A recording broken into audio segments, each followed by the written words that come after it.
భారత్ మాతా की భారత్ మాతా की భారత్ మాతా की అందరికీ స్వాతంత్ర దినోత్సవ శుభాకాంక్షలు. ఈరోజు దేశమంతా ఒక పండుగ. కులం లేదు, మతం లేదు, ప్రాంతం లేరు, అందరూ కలిసి జరుపుకున్న ఒకే ఒక పండుగ మన జెండా పండుగ. ఈరోజు దేశం మొత్తం జాతీయ జెండా గర్వంగా ఎగురుతుంది. ఆ జెండా మనందరికీ గుండె చొప్పు లాంటిది. జెండా పండుగ నాకు ఒక పర్సనల్ ఎమోషన్. ఇక్కడికి నేను వచ్చినప్పుడు పిల్లలు చూసిన తర్వాత నాకు కూడా నా స్కూల్ రోజులు గుర్తొచ్చినాయి. ఇండిపెండెన్స్ డే వస్తుందనగా స్కూల్లో హడావుడి ఉండేది. మేమందరం మిత్రులు కలిసి మా క్లాస్ రూమ్ని, స్కూల్ని బాగా అలంకరణ చేసేవాళ్ళం. స్కూల్లో పెట్టే కాంపిటీషన్ కోసం స్వాతంత్ర సమరయోధుల చరిత్రను ఏకంగా చదువుకుని ఆ కాంపిటీషన్లో కూడా మేమందరం పాల్గొనే వాళ్ళం.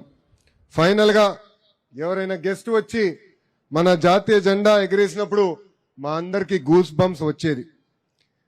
జనగణ మనకు ఒక మాటలో చెప్పాలంటే జాతీయ జెండా ఎగురటం చూసినప్పుడు చాలా గర్వంగా ఉంటుంది. ఆ మూమెంట్ ఈరోజు మళ్ళీ నాకు గుర్తొచ్చింది. మన గౌరవ ప్రధాని నరేంద్ర మోడీ గారు ప్రతి ఇంటిపై జాతీయ జెండా ఎగిరేయాలని పిలిపించారు. ప్రతి ఇంటిపైనే కాదు, ఈరోజు ప్రతి భారతీయుడి గుండెల్లో జాతీయ జెండా ఎగురుతుంది. ఎంతో మంది వీరుల ప్రాణ త్యాగం మన స్వాతంత్రం. చేతిలో ఆయుధం లేకపోయినా అహింస మార్గంగా ఎంచుకుని స్వాతంత్రం సాధించింది మహాత్మా గాంధీ గారు. కత్తిబట్టి స్వాతంత్ర కోసం పోరాడిన వీర మహిళ రాణి ఝాన్సీ లక్ష్మీబాయి గారు. నాకు రక్తం ఇవ్వండి, మీకు స్వాతంత్రం ఇస్తానంటూ యువత దేశం కోసం పోరాడ చేసింది నేతాజీ సుభాష్ చంద్రబోస్ గారు.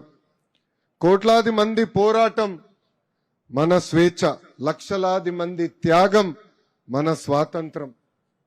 ఎన్టీఆర్ జిల్లా స్వాతంత్రం వేడుకల్లో పాల్గొంటాం నా అదృష్టం. ఉమ్మడి కృష్ణా జిల్లాకి చెందిన పింగళి వెంకయ్య గారు రూపొందించిన జాతీయ జెండాను ఈ రోజు ఎగిరేయటం నాకు ప్రజలిచ్చిన వరంగా భావిస్తున్నా. బ్రిటిష్ వాళ్ళు తుపాకీకి ఎదురుగా నిలబడి ధైర్యం పేరు టంగుటూరి ప్రకాశం పంతులు గారు. రంప రెబెలియన్ పేరుతో బ్రిటిష్ వాళ్లకు నిద్ర లేకుండా చేసింది మన వీరుడు అల్లూరి సీతారామరాజు గారు. ఆగస్టు 15 కేవలం ఒక తేదీ కాదు, మన చరిత్రను గుర్తు చేసే రోజు, మన భవిష్యత్తును నిర్మించే రోజు.